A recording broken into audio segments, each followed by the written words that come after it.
Assalamualaikum warahmatullahi wabarakatuh. Nama saya Muhammad Zaki, kelas 11 sesi 4. Saya membawakan monolog Nasib Sial Seorang Badut dari karya Agus Noor. Tak ada yang lebih sial dari seorang yang ingin melucu, tapi sama sekali tidak lucu. Jangan orang lain tertawa. Saya sendiri tidak tertawa oleh lelucon saya. Duduk terbungkur seakan menyesali nasibnya. Mungkin kalian menyangka bahwa badut adalah pekerjaan paling gampang, tinggal bertingkah kocak dan akan tertawa. Bila kalian menjadi saya, kalian akan mengerti tak gampang membuat orang tertawa, apalagi kamu sedang tidak ingin tertawa. Lagi pula, di zaman ketika orang-orang gampang tersinggung dan marah, membuat lelucon tidak semudah yang kalian bayangkan. Lelucon kamu bisa dipindahkan, dianggap menghina dan mencemarkan nama baik kawan baik saya, seorang pelawak. Dia dipenjara hanya karena membawa lelucon yang kemudian dianggap menghina. Dia bercerita tentang seorang pemanjat pohon kelapa pada jam 10 pagi, dan di atas pohon kelapa orang itu memandangkan adang subuh. Tentu saja itu membuat gembar seluruh kampung. Orang-orang langsung berbondong-bondong mendatangi orang itu, berteriak menghujatnya. Bahkan ada yang ingin membunuhnya. Dasar kafir, turun kau. Begitu orang-orang kampung berteriak marah, berani-beraninya kamu melakukan penghinaan adzan subuh 10 pagi. Dasar orang aneh, kafir. Tapi dengan lantang orang itu menjawab, loh, siapa yang aneh? Siapa yang kafir? Coba pikirkan, saya adzan subuh jam 4 pagi di masjid, tidak ada satupun kalian yang datang ke masjid. Begitu saya adzan subuh jam 10, kok kalian pada berdatangan? Coba pikirkan, siapa yang gak taat? Siapa yang aneh dan siapa yang kafir?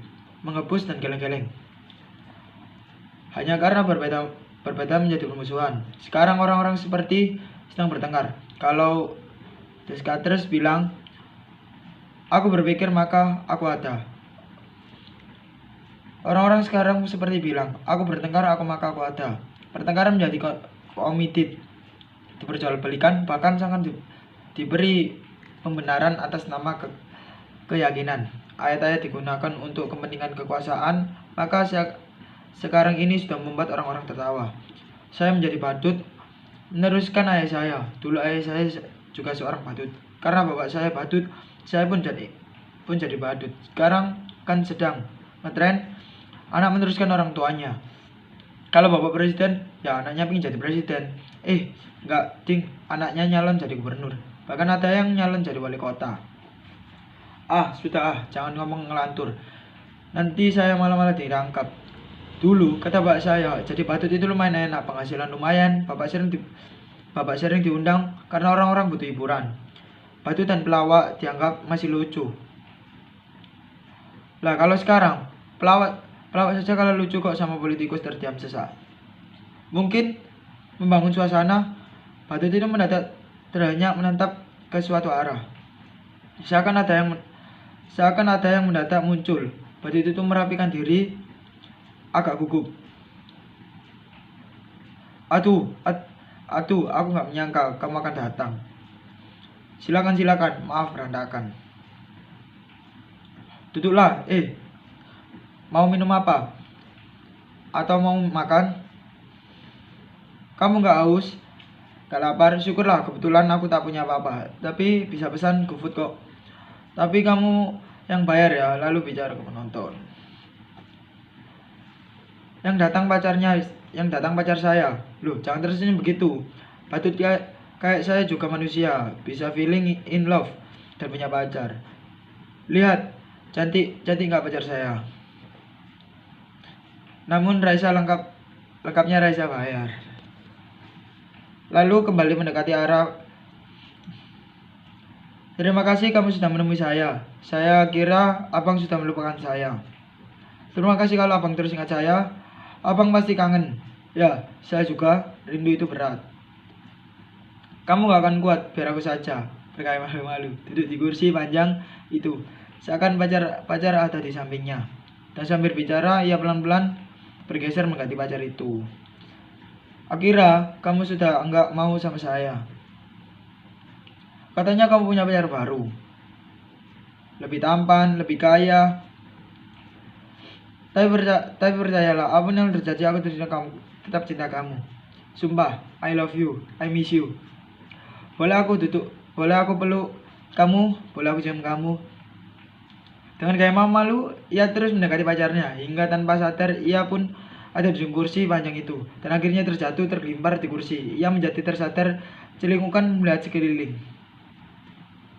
Abang, tak ada siapa-apa. Tak ada yang datang. Batu itu langsung murung. Ternyata hanya khayalan saja. Gak ada pacar, saya batu jomblo. Cuma kalian bayangkan betapa sialnya saya.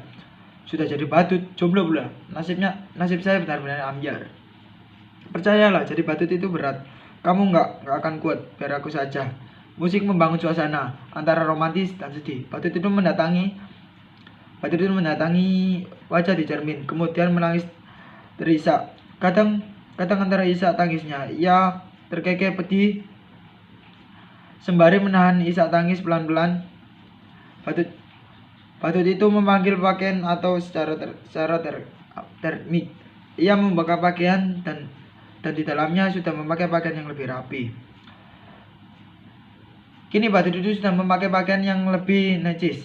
Sepertilah berubah menjadi orang yang penting. Ia bergaya dengan pakaian barunya itu dan gerakan yang tetap serupa batut. Kenapa kalian menatap saya seperti itu? Apa ada yang aneh dengan saya? Sudah, saya katakan, saya ini orang sial, tapi nasib memang aneh. Nasib selalu punya kejutan-kejutan yang tidak pernah saya duga.